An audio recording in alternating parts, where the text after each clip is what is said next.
Comment Cabochard est devenu notre roi de la top lane? Pour répondre à cette question, on va devoir revenir sur la carrière de Cabochard. Alors accrochez-vous bien, aujourd'hui laissez-moi vous raconter l'histoire de l'un des meilleurs top laners français de l'histoire de League of Legends. Pendant ce temps-là au top, Cabo qui se retrouve en 1v2. Cabo qui prend le kill et qui arrive à s'en sortir. Attention le sidestep du Q-Spell, c'est bon. Cabo, allez Cabo, la boule qui va connecter. Et Cabo, oh là là, Cabo, c'est incroyable. C'est incroyable Cabo. Dégage.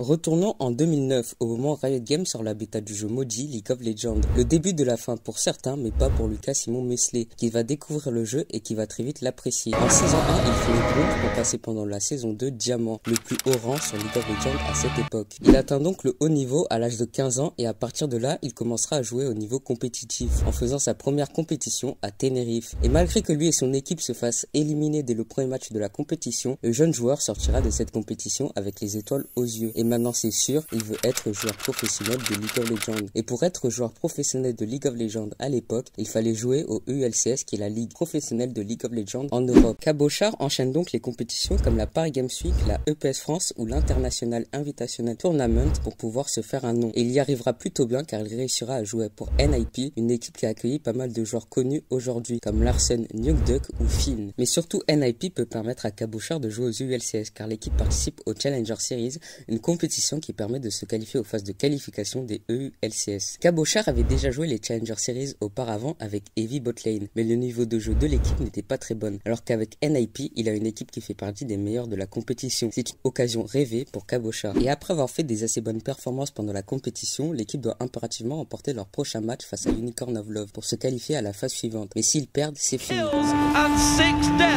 Finally somebody catches, but it's only the passive, and it's the Unicorns of Love with a 3-0 domination over the Ninjas in Pajamas. They will go through to the Spring Promotion Series. Et malheureusement, ils perdent 3-0, une grosse déception pour Cabochard. Et malgré ça, quelques mois plus tard, il recevra une offre inattendue de Gambit, une équipe qui joue les EULCS, qui lui propose de jouer avec eux. Il fera des essais avec l'équipe qu'il réussira avec succès. On est en 2015 et la première saison en professionnel de Cabochard est plutôt moyenne. Pendant les EULCS de printemps, ils se qualifient aux playoffs où ils ne passeront même pas le premier tour. Et pendant l'été, ils finissent 8e. Par conséquent, ils sont obligés de passer par la phase de qualification des EULCS pour l'année prochaine, réussiront à se qualifier et après ça, Gambit fondra sa place en EULCS à Vitality. L'avenir de Cabochard n'est pas certain car Vitality n'est pas du tout obligé de garder le joueur. Mais bon, l'équipe gardera le joueur quand même et il sera le seul joueur de Gambit que Vitality gardera.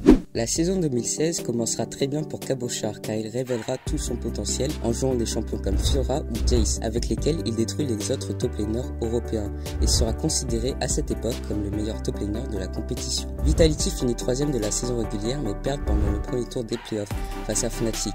Une bonne performance pour Cabo et son équipe. Mais pendant les EULCS d'été, il finit 7e, une déception pour l'équipe qui ne se qualifie même pas aux playoffs. Et l'année d'après, ça sera encore pire pour Vitality. Ils finissent avant-dernier pendant la phase de groupe des EULCS pendant le printemps. Car cette année, la compétition sera divisée en deux groupes de 5 équipes et ils feront le même résultat pendant l'été. Une saison catastrophique pour Vitality. Donc la dernière mort que nous verrons de Vitality pour cette saison 2017. Ils sont officiellement en vacances. Nos chers joueurs à la bête. Et après cette saison désastreuse, Vitality change tous ses joueurs à part Cabochard et recruteront à la place beaucoup de jeunes joueurs comme Jizuke, Jack Troll ou Mini Troupax. Cabo se retrouve à être le joueur le plus expérimenté de l'équipe et doit maintenant prendre ses responsabilités, surtout après une année aussi calamiteuse que celle qu'il a faite. Il décide donc de se remettre en question et je pense que c'est ici que l'évolution pour devenir le Cabochard qu'on connaît commence. Car il aurait pu, comme ce que certains joueurs font après des échecs, se dire que ce n'était pas de sa faute et juste changer d'équipe. Mais Cabochard ne fera pas ça, il renouvellera son style. À la base, il jouait des champions carrés comme des Graves ou Irelia, mais maintenant il deviendra un joueur qui joue plus pour son équipe, en jouant des champions comme Ornn, Sion ou Jarvan. Et quand je dis ça, j'ai bien envie de faire une comparaison avec Faker, avec toute proportion gardée bien sûr. Faker est connu pour ses titres mais surtout pour sa longévité. Faker a eu des moments en haut comme des moments en bas, mais ce qui fait qu'il est toujours là aujourd'hui, c'est qu'il se remet en permanence en question, comme ce que Cabochard a fait en 2018. Je ne dis pas que Cabochard est au même niveau que Faker, mais c'est pour moi un point très important de la carrière de Cabochard. Et cette évolution permettra à Vitality de faire une bien meilleure performance que l'année dernière, car ils se qualifient aux playoffs où ils se feront éliminer en demi-finale face à Fnatic et pendant le Summer Split des ESS, ils continueront sur leur lancée en finissant deuxième de la saison régulière et finissent troisième pendant les playoffs en se faisant éliminer en demi-finale. Mais surtout grâce à leur performance très bonne durant toute l'année, l'équipe se qualifie au Worlds. Juste, pour se qualifier au Worlds en Europe à l'époque, il y avait un système de points que tu gagnes grâce à tes résultats au Spring et Summer Split cumulés. Et Vita avait gagné suffisamment de points pour être deuxième de ce classement, en sachant que c'est les deux premiers du classement qui se qualifient au Worlds. Le Worlds commence, Vitality est dans le groupe de Cloud9, RNG et Gen.G. RNG sont les gros favoris de la compétition car ils sont les champions du MSI en titre. Et Gen.G est nul autre que l'équipe championne du monde en titre. Ils ont juste changé de nom. Et donc Vitality n'est pas pressenti pour sortir des groupes, loin de là. Premier jour, Vita commence bien en battant Gen.G, mais le jour 2 et 3, ils perdent leur match contre Cloud9 et RNG. On passe donc au dernier jour de la phase de groupe pour le groupe B. Vitality va affronter toutes les autres équipes de son groupe aujourd'hui. Et leur premier adversaire de la journée est RNG. Et contre toute attente, ils battent RNG, les favoris de la compétition. Puis ils battent Gen.G. Il reste donc un match contre Cloud9 avec qui ils sont à égalité.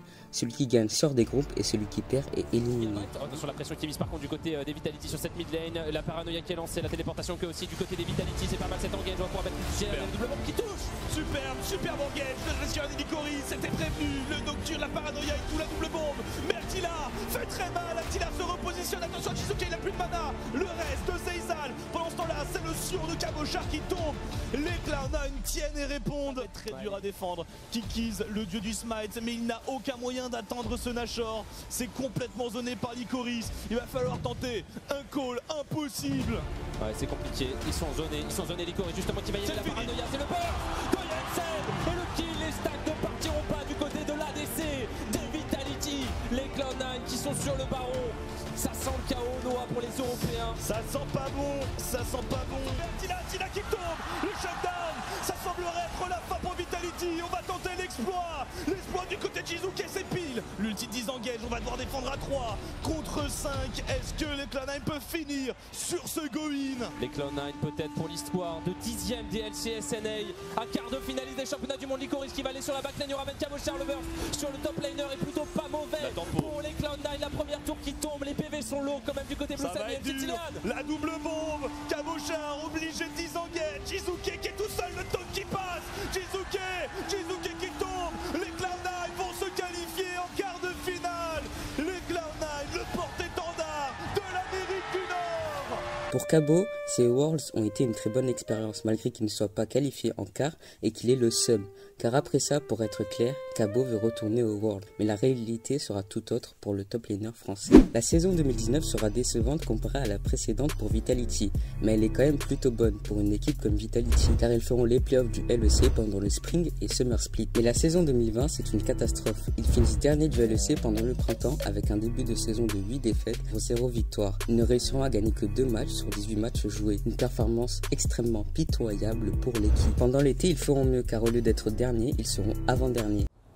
Après la chute, il faut savoir tout couper, s'évader, reprendre son souffle et laisser naturellement la passion reprendre le dessus.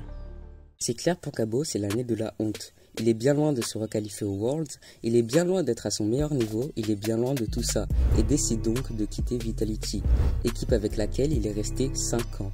Il représentait l'équipe à l'époque. Cabochard c'était Vitality et Vitality c'était Cabochard, mais il veut redorer son blason après cette année calamiteuse. Et pour ça, Cabochard prendra soin de choisir une équipe en qui il a confiance, même si pour ça, il sera obligé de ne pas jouer pendant toute la première partie de l'année 2021. Et il aura raison, et son choix se tournera donc vers l'équipe française qui a la cote en ce moment, la Karmine Corp. Adam, leur top laner star à l'époque, par chez Fnatic. Il leur manque donc un top laner, et quoi de mieux que de recruter l'un des meilleurs top laners français actuellement. Mais ce choix surprendra beaucoup de personnes, car la K-Corp est en LFL, et la LFL est considérée comme la ligue inférieure au LEC. Beaucoup moins aujourd'hui, mais à l'époque c'était peu commun qu'un joueur de LEC décide d'aller en LFL. Cabochard s'imposera rapidement comme l'un des meilleurs top laners de la ligue, mais pas le meilleur. Et d'ailleurs l'équipe ne gagnera pas la LFL au profit de Misfits, mais ils remporteront les EU Masters parce que quand même il faut pas déconner. Et pour ce début d'année, Cabochard joue à un tout autre niveau. Il est le meilleur joueur de la LFL et de très très loin. Sans lui, la K-Corp n'est pas la même équipe. Il a pris ses responsabilités après le départ de Targamas et Syncroft qui étaient quand même 2 joueurs expérimentés. Cabochard a à son actif 8 années de compétition et c'est loin d'être fini pour lui. Je pense que le futur de Cabochard n'est peut-être que rempli de belles choses. Son objectif au fond de lui, c'est de quand même retourner au World et je pense qu'il réussira. Voilà, c'est la fin de la vidéo. Merci de l'avoir regardé. On se retrouve la semaine prochaine pour une nouvelle vidéo. J'ai 22 ans. Je suis joueur professionnel et passionné de survie.